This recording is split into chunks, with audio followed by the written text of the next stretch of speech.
to a story that's certain to get you hot and bothered. The Texas Academy of Science recently gave its top honor to a University of Texas biologist who says the Earth would be better off if 90% of the human population was wiped out. Professor Eric Pianka says people have grown fat, apathetic, and miserable.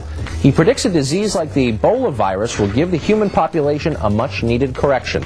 Here to talk about his doomsday scenarios from Austin, Texas, Professor Eric Pianka. Professor, thanks for coming on. Thank you. It sounds like you don't like people very much, describing the Earth as wildly overpopulated and saying we'd be better off if 90% died. Do you hate people? No, I don't hate people. Then why would the Earth be better off if 90% of us were dead? I didn't say 90%, but there are too many of us on this Earth. Okay. The 90% was somebody else's number. What percentage do you think would be good to reduce the human population by? We need to get down to sustainable levels. We passed those back in the 80s. But people are still living here, and they're being sustained by definition if they're alive, so why do we need to kill people off? Or why is it good that people die? I'm not advocating any kind of homicide or anything. Right. I've been misquoted and abused, and my words and views have been distorted and twisted by fools. Well, you have an opportunity now to tell us your views directly.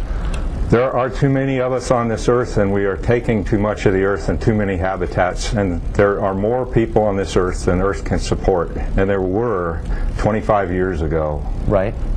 There are far more people now than there were on Earth 25 years ago, that's right, but those people are being sustained perfectly well.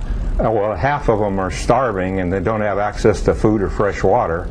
You call that being sustained? Well, half people on Earth are in fact not starving. I mean, that's a completely made-up statistic. I don't know where you got it. But well, no, people in India and Bangladesh and Pakistan and Afghanistan and Africa are in very bad shape.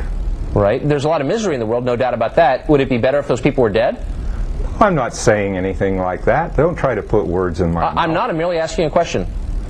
The point of my talk, which has been widely distorted and misinterpreted, was that we have taken too much of the surface of the Earth, and that we're not leaving anything for anything else. I'm an ecologist. Right. I need wild animals in pristine natural environments to study my discipline, and we are destroying those at an incredible rate, and we haven't stopped.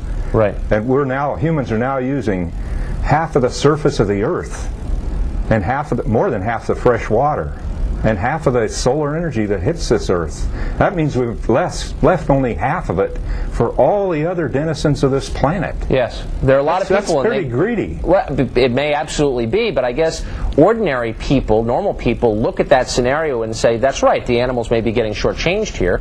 You may be absolutely right about that, but on the other hand, you have people being born, children growing up to be adults. I mean, that's a good thing. People are good, right? It's good to have people around. Children are good. You look at it and you say, you describe the people on this Earth as useless. You describe this as a fat biomass. I don't know if I actually said that or if those are words that were attributed to me, but I have two granddaughters, and I'm very concerned for their future. I'm not sure in 18 years what it's going to look like, but it's going to be awful. You're quoted here, one of the most controversial quotes from this address that you gave, it's been quoted in a lot of places, is about disease, and you're talking about the various naturally occurring diseases that could thin the herd, basically. You're talking about Ebola, and then you said HIV is too slow, it's no good. Most people think HIV, isn't bad because it's too slow, it's bad because it kills people. What did you mean by that? We are an epidemic waiting to happen, and because we're so mobile and so dense, we can get on airplanes and fly across oceans. No, I think disease is going to spread fast, and the people who've studied this, the epidemiologists that's a common view, and medical people are very, very concerned about the next pandemic. I think probably everyone in America knows that. The difference is you seem to be saying that was a good thing. Let me ask I'm not saying anything is good. I'm saying if we don't control our population, the microbes will. Professor, thanks a lot for joining us. I appreciate it. Professor Eric Pianka from Austin, Texas. Thanks.